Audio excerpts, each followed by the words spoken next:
যেখানে বিলের শান্ত জলের নিচে লুকিয়ে আছে দানবীয় রহস্য। আজ বলছি মুন্সিগঞ্জের আড়িয়াল বিলের সেই রাক্ষসে মাছের গল্প।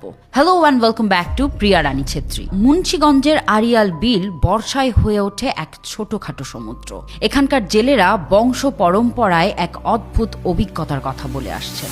বলা হয় এই বিলের অতল গভীরে এমন কিছু বিশাল আকৃতির মাছ আছে যারা সাধারণ মাছের চেয়েও কয়েক গুণ বড়। স্থানীয়রা একে বলেন রাক্ষসে মাছ।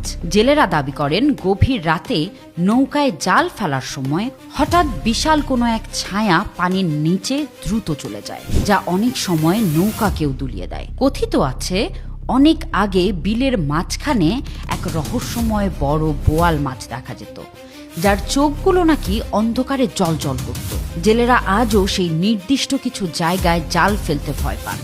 এটি কি শুধুই বড় মাছের গল্প, নাকি আড়িয়াল বিলের গভীরে বাস করে এমন কোনো প্রাণী যা আজও বিজ্ঞানের অজানা? জলের নিচের এই নীরবতা কি কোনো বড় বিপদের সংকেত? আপনি কি কখনো আড়িয়াল বিলের দানবীয় মাছের গল্প শুনেছেন? কমেন্টে জানান। আমি প্রিয়া রানী ছেত্রী, দেখা হবে পরের ভিডিওতে।